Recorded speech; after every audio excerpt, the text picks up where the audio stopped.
Right now, roughly 1 in every 6 people on the planet is going to fall asleep tonight in India.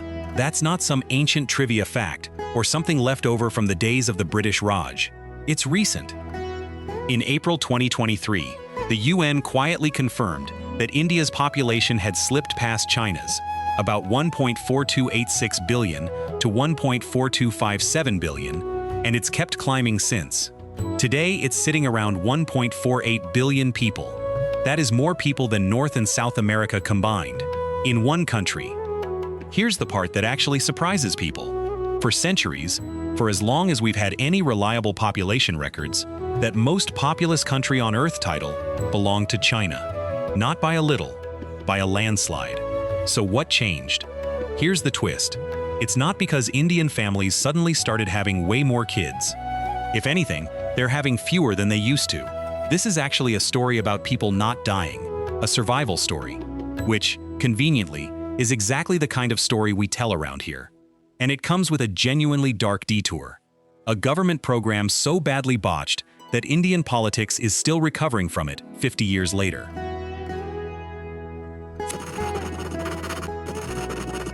For most of human history, population wasn't really a growth story anywhere. It was a treadmill. People had lots of children. Most societies did. India was no exception. Its river valleys and monsoon-fed farmland could support dense populations going back thousands of years. But high birth rates were matched, almost exactly, by high death rates. Famine, disease, and just the ordinary brutality of pre-modern medicine kept erasing the gains. The British colonial census takers actually have decent numbers on this. In 1901, British India's population was counted at around 238 million. That sounds huge, and it was.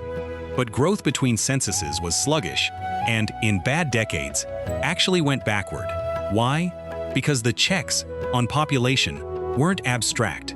They had names. Famine swept through multiple times under colonial administration. And then, in 1918 and 1919, a flu pandemic came through and killed somewhere between 12 and 18 million people in India alone. More deaths than any other country on Earth suffered from that pandemic. Around 1 in 20 people in British India didn't survive it. So heading toward independence, India wasn't a country with a population problem. It was a country where huge numbers of people were born, and then the 20th century's greatest hits, famine, flu, cholera, no antibiotics, kept taking a huge cut off the top.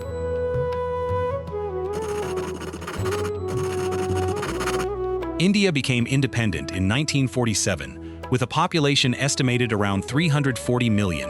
By the first post-independence census in 1951, it was about 361 million. Nothing wild yet, but something quietly enormous was starting underneath those numbers. Death rates were about to fall off a cliff, while birth rates barely moved. This combination has a name. Demographers call it a demographic transition. And it is, genuinely, one of the most reliable population explosion triggers in human history. It's not that people started having more babies.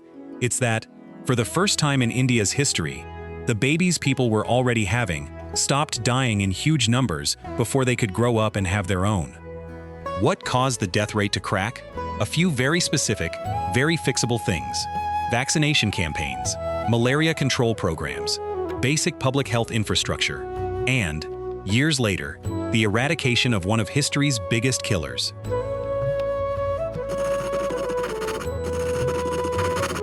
Here's a fact that gets buried under everything that came later. In 1952, India became the very first country in the world to launch a national family planning program. Not China, not any Western country. India, 5 years after independence, still rebuilding from partition, was the first government on Earth to officially say, we are going to try to manage population growth as public policy. For a while, it was almost entirely voluntary. Clinics, contraceptive access, public information campaigns. Unremarkable, honestly. Which makes what happened to that program 20-some years later even more jarring.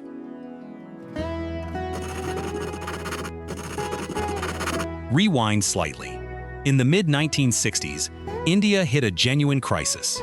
Back-to-back droughts in 1965 and 1966 devastated wheat harvests so badly that India had to import roughly 21 million tons of grain just to keep people fed, at one point down to about 2 weeks of stock in reserve. This was a country staring down the very real possibility of the exact famine cycle that had haunted it for centuries. Except now there were tens of millions more mouths than there used to be. What happened next is the closest thing this story has to an unambiguous triumph. Indian agricultural scientist M.S. Swaminathan partnered with American plant breeder Norman Borlaug to bring high-yield, disease-resistant wheat varieties into Indian farmland. Wheat production went from about 12 million tons in 1965 to roughly 20 million tons by 1970. By 1971, India had gone from chronic famine risk to functionally self-sufficient in food production. This is the Green Revolution, and it did something quietly massive for the population story. It removed famine as the population's built-in ceiling. The old check on growth, mass starvation, got engineered out of the equation. So now you've got a country with falling death rates, rising food security, and a still high birth rate. All the pressure that used to get released through catastrophe just kept building. By the mid-1970s, India's population growth was alarming enough that the government decided voluntary family planning wasn't working fast enough. In 1975, Prime Minister Indira Gandhi declared a state of emergency, suspending civil liberties. And under that emergency, her government ran a mass sterilization campaign aimed at hitting aggressive population control targets. This needs to be said plainly, because it was genuinely one of the darker chapters in modern Indian governance. Millions of people, overwhelmingly men, were sterilized, many of them coerced, some through outright threats tied to jobs, housing, and government benefits, concentrated especially hard in states like Uttar Pradesh, Bihar, and Haryana. Estimates of how many procedures were performed during 1976 and 1977 range from roughly 6 million to well over 8 million, with some tallies going higher. There were documented deaths from botched procedures and forced operations on men who were unmarried, elderly, or otherwise nowhere near the program's actual targets. It was chaotic, abusive, and deeply unpopular. The backlash was immense. When elections were finally called in 1977, Indira Gandhi's party lost badly, partly because of the emergency's broader crackdowns, but the sterilization campaign specifically became a symbol of government overreach into people's bodies. The incoming government scrapped compulsion entirely and rebuilt the program as strictly voluntary, and the damage lingered for decades. The word sterilization became politically radioactive in India, making it harder, not easier, to run effective voluntary family planning campaigns for a generation afterward. So, strange twist, the one deliberate, aggressive attempt to slow India's population growth is widely considered to have backfired so badly that it made the next several decades of population policy harder to run.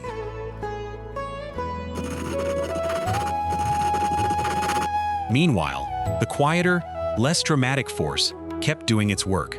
In the early to mid-1970s, India was still the epicenter of the world's smallpox burden, accounting for the large majority of global cases, with a horrific epidemic in 1974 alone infecting roughly 188,000 people and killing around 31,000. But an intensive, house-by-house vaccination and case tracking campaign drove reported cases to zero by 1976, and India was declared smallpox-free not long after, ahead of the disease's total global eradication, which the World Health Organization certified in 1980. Multiply that by decades of improving sanitation, expanding vaccination against other diseases, and better maternal and child health care, and you get the real engine of this whole story.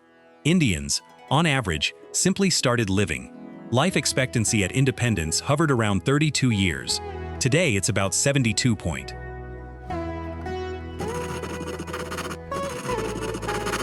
Here's the part that surprises people most.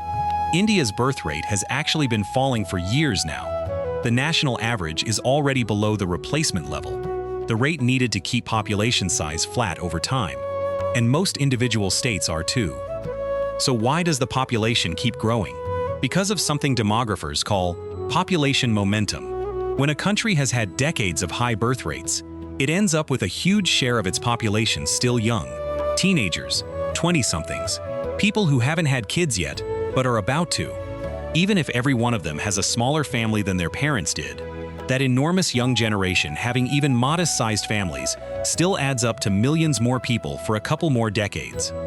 The engine keeps running for a while after you take your foot off the gas. So here's the actual answer to, how did India become the most populous country in the world? Not by having more babies than everyone assumed. By stopping so many of the babies it was already having from dying before they grew up, through vaccines, sanitation, and the plain hard work of public health, while simultaneously solving the famine problem that used to cap growth from the other direction. Add one catastrophic, coercive government overcorrection in the 1970s that scared an entire country off of population control for a generation, and a decades-long demographic wave that's still working its way through the population even as birth rates fall. It's not really a population explosion story. It's a survival story, just told at the scale of 1.4 billion people instead of one. Make sure to subscribe for more epic content. And click that bell icon too.